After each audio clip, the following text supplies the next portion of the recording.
YouTube, Skipper T here.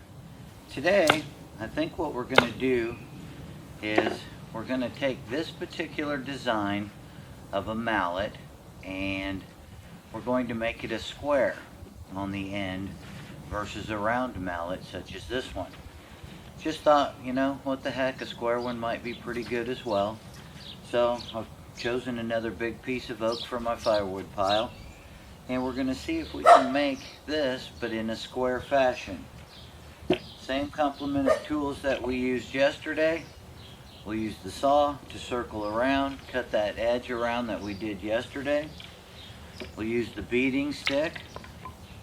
Heck, we may even incorporate this, as thick and heavy as this piece appears to be. We'll use the cold steel trail hawk, and we're also going to use the old hickory butcher knife again. We'll probably use that as like a draw knife just to smooth things down again at the end. So anyway, I'm going to cut that circle around the base of this thing about 5 or 6 inches back, kind of like what we did yesterday. Once I'm done with that, I'll show you where the lines are, and then we'll start doing some chopping and carving. So stay with me. Let's see how this one turns out. Alright guys, we've gotten our line cut around. Hopefully you can see this. It's not perfectly symmetrical, but we'll kind of worry about that when we get to the end. I'm hoping to be able to cleave this big knot off, because that's where I think I'm going to put my hammer head, and hopefully I've got that pretty well lined up with where the handle's going to be. We won't know for sure till we get there. This is only my second project, so we'll see what happens. Now what I'm going to do is start peeling off some of this wood, get my chopping sticks, get my habless bush tool out here. Heck, that might just almost take it off chopping. But anyway, as I get a little bit closer, I'll be back, show you how the progress is going. Stay with me.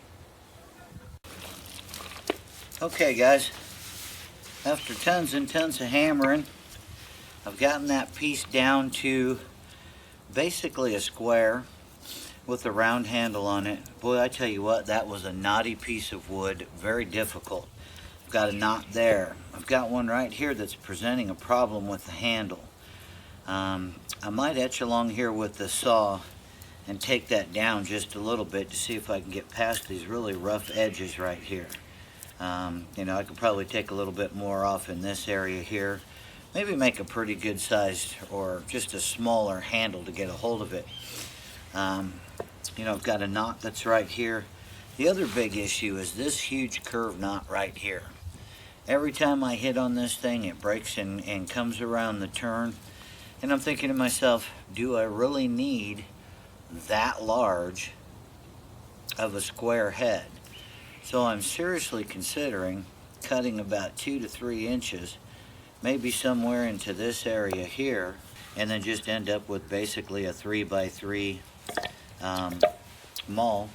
Be easy to handle, be lightweight. I can finish, you know, taking down the handle here. I can make it look a lot better, I think. And then, like I said, I can get away from this big problem here. So I think that's what I'm going to do. That's just an update. Stay with me, guys, and I'll be back after we get that squared away. All right, guys.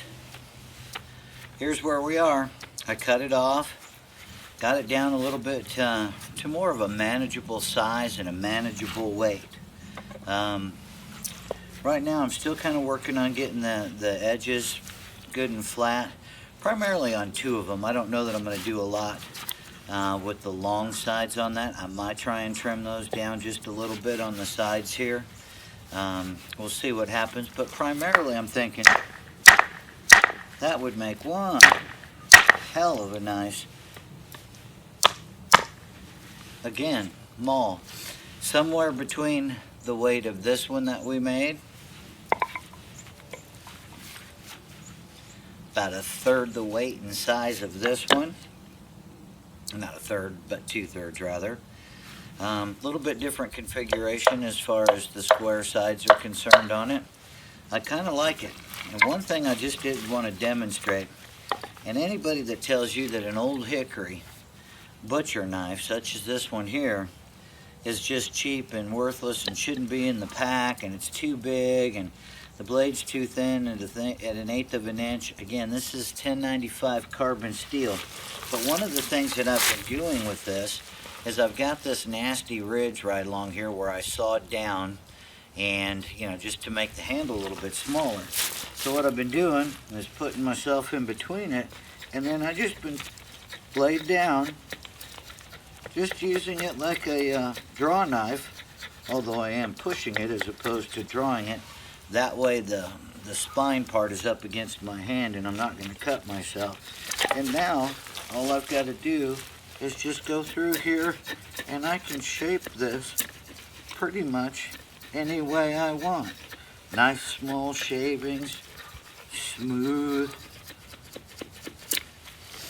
I can do just some smooth cuts with it. I can pare things in. I can make it look a lot better. I can kind of take that little bit of a ridge out there, smooth that thing down. If I got a high spot like I got right here, I can take that off. Then if I want, I can turn it perpendicular, holding the blade mostly sideways, but with my gloves on. And then I can come back and I can scrape all these rough edges off. Smooth this thing down so that it's comfortable, it's good, it's easy to deal with. Like down here, this really looks like hell. So what can I do? I can come around here and round everything out. As long as I'm pushing it on my chest or my stomach here, I have total control. It's almost like having a little lathe in your hand. Get down here to the edge. I can saw those off. I can hit it with the blade. I can peel them back up. That part I can do anything with, because I can make that, I can take my saw blade here, if it's not quite just perfect, put it over the edge, and I can cut those loose pieces off. Just gently pulling back and forth. Just like that. Oh, there's a couple more right here. Now those errant pieces that were sitting all down along here, I can smooth those out. I can make this whole thing, I can go down these edges and just try to take everything off and make it a little more square, a little more perpendicular. In fact, I think I'll do that, and when I'm done with it, I'll be back at you. I'm going to round this off a little bit so it's not quite so obtrusive, but I think overall, I'm starting to get a nice square hammer out of the deal. Stay with me, guys. I'll finish this up and I'll be back.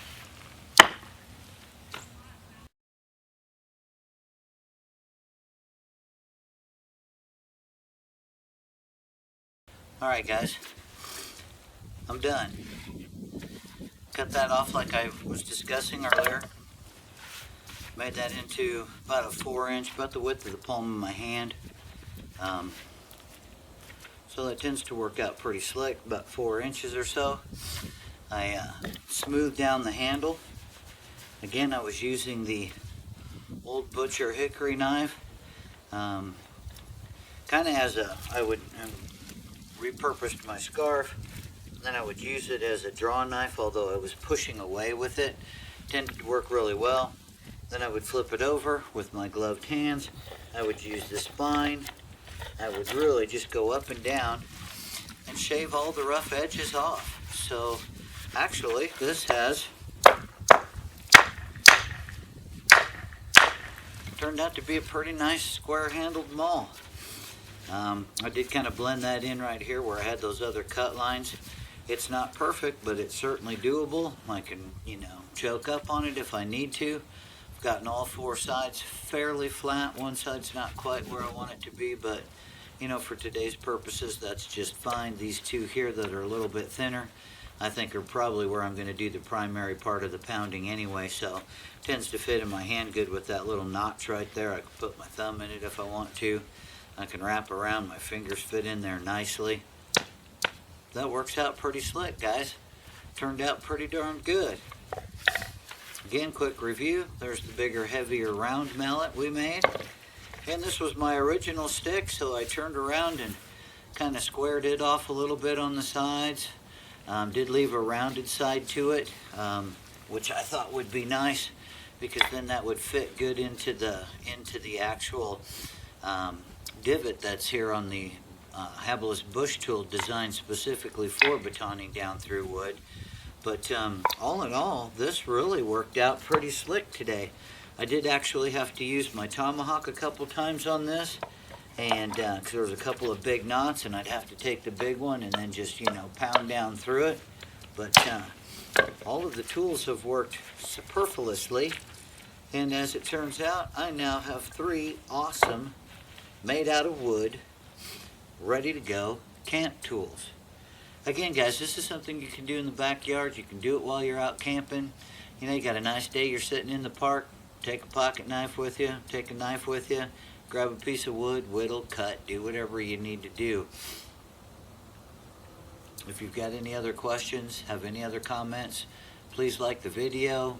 You know, leave the comments. That's where we share and learn information from everything. But guys, it's been another fun project. We'll see you out in the woods.